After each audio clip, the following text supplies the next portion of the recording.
बादशाहत जमाने के लिए चीन ने पिछले कुछ सालों में बेतहाशा लोन बांटे हैं और चीन के निशाने पर खासकर छोटे देश रहे हैं जिन्हें वो आसानी से काबू में कर ले। और अब चीन ने अपने प्लान पर तेजी से काम करना शुरू कर दिया है।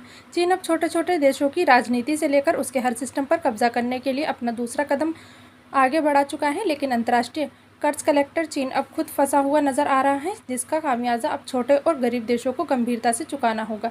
पिछले एक दशक में बीजिंग कई देशों के लिए पसंदीदा ऋणदाता रहा है। इसने छोटे और गरीब देशों को बुलेट ट्रेन, जल विद्युत बांध, हवाई अड्डे और सुपर हाईवे बनाने के लिए बड़े पैमाने पर लोन बांटे। चीन ने उन गरीब देशों को भी बुलेट ट्रेन के लिए लोन दिया जिन्हें बुलेट ट्रेन की कोई ज़रूरत नहीं थी। लिहाजा जिन देशों ने भी चीन से लोन लिए वो अब इस हैसियत में नहीं है कि चीन को लोन लौटा सके। लेकिन कोविड संकट और यूक्रेन युद्ध के बाद जैसे ही दुनिया मुद्रास्फीति से परेशान हुई और उनकी अर्थव्यवस्था कमज़ोर होने लगी, चीन ने अपने आप को काफ़ी असहज स्थिति में पाया, क्योंकि ये देश अब चीन कई देशों के वित्तीय वायदा पर महत्वपूर्ण प्रभाव रखता है और चीन ने इतना ज़्यादा कर्ज बांट रखा है जिसे ये गरीब देश कभी भी चुका नहीं पाएंगे। अंतर्राष्ट्रीय कर्ज कलेक्टर चीन अब उन देशों से किसी भी तरह से लोन उगानी करना चाहता है। इतना ही नहीं, चीन के प्रोजेक्ट भी फेल हो चुका है। यानी साफ है कि अब चीन उन देशों को हड़पने के लिए अपने कदम आगे बढ़ा रहा है। रिपोर्ट के मुताबिक चीन ने दक्षिण अमेरिका देश सूरीनाम को अपने कब्जे में लेने की कोशिश शुरू कर दी है। इसके लिए चीनी स्टेट बैंक ने सूरीनाम के बैंक खातों को फ्रीज कर दिया है और उसका सारा पैसा जब्त कर लिया है। SMH रिपोर्ट में कहा गया है कि जब केन्या और अंगोलिया में अगस्त महीने में चुनाव होने वाले थे, उस वक्त इन देशों का प्रमुख चुनावी मुद्दा ये था कि आखिर कैसे चीनी कर्ज को चुकाया जाए और बेतहाशा चीनी कर्ज क्यों लिया। इस बात को लेकर इन देशों में काफ़ी झंझट हुआ था।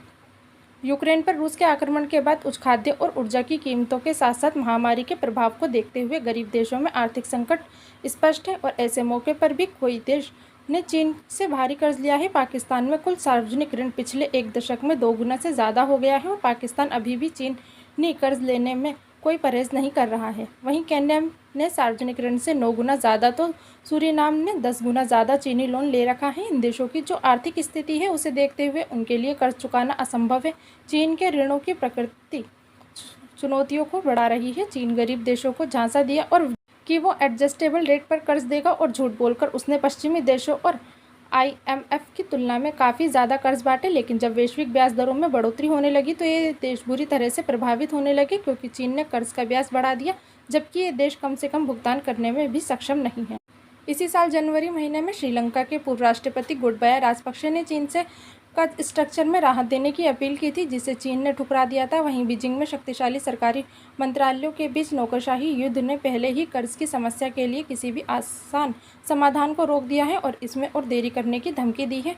SMH की रिपोर्ट के अनुसार अब चीन भी समझ रहा है कि उसका कर्ज अब वापस आने वाला नहीं है। लिहाजा माना जा रहा है कि ऋण मुद्दों को हल करने की प्रक्रिया को चीन फिर से शुरू करेगा। हालांकि ये कैसे संभव हो पाएगा यह भी स्पष्ट नहीं है।